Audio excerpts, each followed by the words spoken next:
ஆச்சி பாதாம் ட்ரிங்க். ஆச்சி பாதாம் ட்ரிங்க் ஒன்னு வாங்கினா ஒன்னு ஃப்ரீ. கோவையில் ரயில் தண்டவாளத்தில் கல் வைத்த விவகாரத்தில் கைது செய்யப்பட்ட புவனேஸ்வரன் மீது கொள்ளை உட்பட 28 வழக்குகள் நிலுவையில் உள்ளது தெரியவந்துள்ளது. இதுகுறித்த கூடுதல் விவரங்களை நமது செய்தியாளர் மாரியப்பன் வழங்க கேட்கலாம். மாரியப்பன், தண்டவாளத்தில் கல் வைத்த விவகாரத்தில் புவனேஸ்வரன் மீது 28 வழக்குகள் நிலுவையில் உள்ளது என்று தெரிய வந்திருக்கிறது. இவர் இந்த தண்டவாளத்தில் கல் வைத்ததற்கு பின்னால் வேறு ஏதேனும் சதி வேலைகள் இருக்கிறதா? அது தொடர்பான விவரங்கள் ஏதேனும் வந்திருக்கிறதா? மேலும் விவரங்கள் என்ன?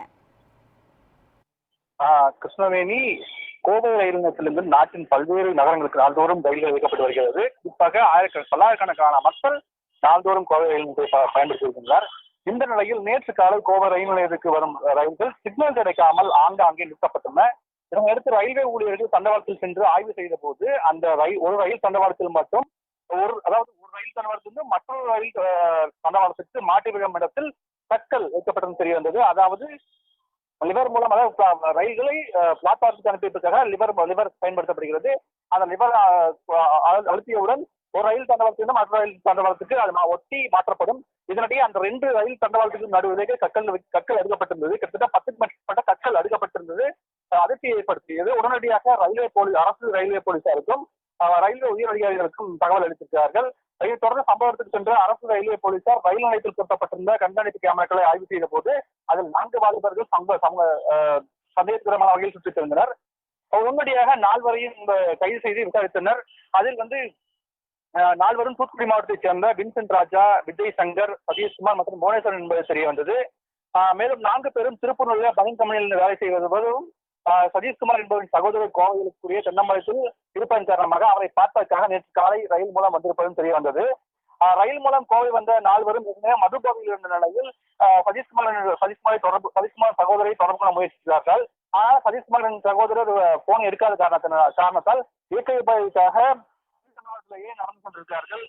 ரயில் தண்டவாளத்தில் கிட்டத்தட்ட ரயில் நிலையத்திலிருந்து நடந்து சென்றதும் கற்களை எடுத்து சிக்னல் பெட்டி மீது கற்களை வீசியது மட்டுமல்லாமல் அந்த 2 ரயில்கள் இணையும், அதாவது அந்த 2 ரயில் தண்டவாளங்கள் இணையும் இடத்தில் கற்களை வைத்திருக்கிறார்கள். இதன் காரணமாக லிவர் அழுத்தப்பட்ட பிறகும் கூட அந்த சிக்னல் கிடைக்காமல் இருந்திருக்கிறது.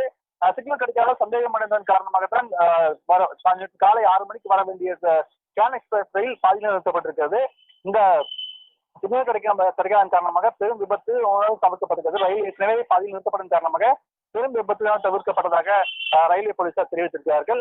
குறிப்பாக இந்த 4 கைது செய்யக்கூடிய போலீசார் 4 விசாரித்த போது 4 20 மீது வழக்குகள் இருப்பது தெரிய வந்திருக்கிறது. குறிப்பாக புவனேஸ்வரன் என்பவர் சிறுவயது முதலே பல்வேறு வழக்குகளில் தொடர்புடையவர் என்பது போலீஸ் அம்சங்கள் தெரிவிக்கப்பட்டது. குறிப்பாக கொலை, கொள்ளை உள்ளிட்ட பல்வேறு வழக்குகள், பல்வேறு இடங்களில் பல்வேறு வழக்குகளை வைத்திருக்கிறார். குறிப்பாக 28 வழக்குகள் அவர் மீது இருப்பதாக போலீசார் தெரிவித்திருக்கிறார்கள்.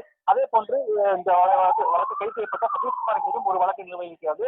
அரசு பேருந்தின் மீது கல்லை வீசி உடைந்ததன் காரணமாக அது ஒரு வழக்கு பதிவு செய்யப்பட்டது. தூத்துக்குடி மாவட்டத்தில் இந்த வழக்கான பதிவு செய்யப்பட்டிருக்கிறது. இதன் காரணமாக அரசின் மீது ஏதோ கோபம் கொண்டிருக்காரா, ஏதாவது பின்சதி இருக்குமா என்ற கோணத்திலும் அவர் மீது விசாரணையை செய்து வருகிறார்கள். கைது செய்யப்பட்ட 4 நேற்று இரவு கைது நீதிமன்றத்தில் ஆஜர்படுத்தி சிறையில் அடைக்கப்பட்டிருக்கிறார்கள். மேலும் இந்த 4 பேர் மீதும் வேற ஏதேனும் அரசின் மீது ஏதோ கோபம் கொண்டிருக்கிறார்களா, இல்ல திட்டமிட்ட சதியா, இவர்கள் பின்புலம் ஏதாவது இருக்கிறதா என்பது தொடர்பாக விசாரணை நடத்தப்பட்டு வருகிறது. அதாவது உண்மையில் மதுபோதையில் தான் விளையாட்டுத்தனமாக செய்தார்களா அல்லது பின்புலத்தில் தொடர்பாக ஒரு நீண்ட விசாரணையை செய்திருக்கிறார்கள். ஏனென்றால் பெரும் விபத்தானது தவிர்க்கப்பட்டிருக்கிறது. ஒருவேளை சிக்னல் கிடைக்காத காரணமாக கைது ஒருவேளை சிக்னல் கிடைத்திருந்தால் பிளாட்பாரத்தில் செல்ல வேண்டிய ரயில் சரியான முறையில் செல்லாமல் தவிர்க்கக்கூடிய நிலை இருந்திருக்கும். ஆகவே இந்த 4 மீதும் தொடர்ச்சியாக விசாரணை நடத்தப்பட்டு இருப்பதாக ரயில்வே போலீசார் தெரிவித்திருக்கிறார்கள். தொடர்ச்சியாக விசாரணை நடத்தப்படும் எனவும் தொடர்பாக தீவிர விசாரணை நடத்தப்படும் எனவும் ரயில்வே போலீசார் தரப்பில் தெரிவிக்கப்பட்டிருக்கிறது. கோவை ரயில் தண்டவாளத்தில் கல் வைத்த விவகாரத்தில் கைது செய்யப்பட்ட புவனேஸ்வரன் மீது 28 வழக்குகள் நிலுவையில் உள்ளது என்பது தெரியவந்துள்ளது. இது குறித்த முழுமையான விவரங்களை வழங்கியதற்கு நன்றி மாரியப்பன்.